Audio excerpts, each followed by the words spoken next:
Oi, gente, meu nome é Júlia, sou estudante do 7º período de licenciatura plena em Biologia do Centro Universitário Teresa d'Ávila. Hoje eu vou falar um pouco com vocês sobre genética, que nada mais é que o estudo dos genes. Para falar um pouco disso, eu vou utilizar um livro chamado Genética, Escolhas que os Nossos Avós Não Faziam, da autora Maiana Zatz. Mas precisamente vou falar do capítulo 2, que se chama Geneticidade, esses genes são meus. Neste capítulo, a autora cita alguns casos onde ela ficou sem saber o que fazer. Por muitos momentos, ela teve dúvidas, porque são casos meio polêmicos. Primeiramente, ela deixa bem com uma ênfase maior que nessa área, na genética, é levado muito em conta a ética da confidencialidade. Ou seja, chega a ser obrigatório você respeitar a confidencialidade. E ela só pode ser quebrada em casos de vida ou morte. No primeiro caso, a autora nomeia uma menina de Maria, com 15 anos, que procurou o consultório porque os seus dois irmãos tinham uma distrofia neuromuscular, chamada distrofia de Duchenne. É uma doença progressiva e degenerativa. Ela acaba com toda a musculatura e a partir dos 4 anos a criança começa a cair muito e chegando nos seus 10, 12 anos já é uma criança totalmente dependente. Então é uma doença assim horrível. E os irmãos de Maria tinham essa doença. Maria tinha 15 anos, como eu disse, e estava grávida. Então, ela procurou o consultório para saber se o seu bebê havia herdado esse gene. Sabendo que esse gene, de 1/3 dos casos, é uma nova mutação. Então, não se pode prever. E nos outros 2/3 é herdado da mãe, diretamente da mãe. Porém, esse é uma doença associada ao cromossomo X. Então, ela acontece nos meninos. A mulher, ela porta o gene, porém ela não expressa a doença. Já os meninos, eles sofrem com a doença. Então, Maria procurou o consultório para saber se seu bebê tinha herdado esse gene. Para saber isso, foi preciso fazer um teste nos pais de Maria, né, para saber se ela havia herdado. E a geneticista chegou à conclusão de que sim, Maria havia herdado o gene portador da doença. Então, o seu filho, existia 50% de probabilidade dele também nascer com a distrofia de Duchenne, se fosse menino.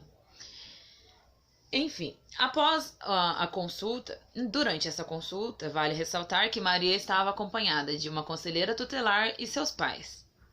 Tendo em vista que seu bairro era bem carente, era uma família simples, a conselheira tutelar chamou a geneticista para ter uma conversa particular depois. Durante essa conversa, ela destacou que na cidadezinha onde Maria morava, havia rumores de que o bebê que ela esperava não era de seu namorado, e sim de seu próprio pai. Então, a geneticista e a conselheira tiveram uma longa conversa, uma longa discussão, para saber se elas faziam o teste no bebê ou não, para saber se ele era filho do pai de Maria ou de seu namorado. E elas resolveram fazer. Por quê? Porque o bebê já tinha 50% de probabilidade de nascer com a distrofia de Duchenne. Se ele fosse fruto de uma relação incestuosa, ele ainda podia nascer com problemas mentais e várias outras doenças recessivas. Então, a situação era bem complicada pro bebê, para a saúde do bebê. Após fazer o exame, elas chegaram à conclusão, o resultado do exame, que sim, o bebê que Maria esperava era do seu próprio pai. Então, aí surgiu a grande dúvida, o que fazer com essa informação? Elas poderiam contar à mãe de Maria, porque Maria era menor de idade, elas poderiam contar às autoridades, porque poderia vir a ser um caso de estupro, ou elas poderiam guardar para elas. Numa próxima consulta particular, onde Maria estava sozinha, ela acabou confessando que mantinha relações com o seu pai sem que sua mãe soubesse. E foi então que a geneticista falou que viu que o bebê era do pai dela. E ela pediu sigilo pra geneticista. Falou, olha, eu quero que você não conte para minha mãe, não conte para ninguém, e essa informação vai ficar por aqui. A geneticista alertou Maria de que o bebê poderia nascer, né, tinha 50% de chance de nascer com a síndrome de Duchenne, e além disso ainda poderia nascer com problemas mentais e doenças recessivas, ou seja, ele tinha muito risco, era um bebê que corria muito risco. E ali, se ela contasse para alguém, ela poderia fazer um tratamento, fazer mais exames e ver, né, o que fazer. Porém, Maria permaneceu com a vontade de sigilo, e depois disso a geneticista nunca mais viu Maria.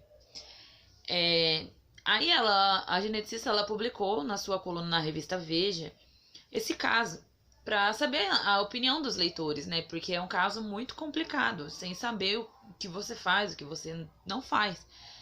E assim, muitos leitores criticaram ela porque ela deveria, alegando que ela deveria contar. Outros leitores disseram que não, que ela respeitou a vontade da Maria, que ela fez o certo. Na minha opinião, eu também acho que ela deveria ter contado, porque poderia vir a salvar a vida do bebê, né? Ajudar de alguma forma a nascer melhor, sei lá, porque ele poderia nascer com vários problemas assim mesmo. Então poderia evitar, né? Grandes problemas maiores ainda. Porém, seria sim complicado e o psicológico da mãe seria abalado, talvez a estrutura da família toda, né?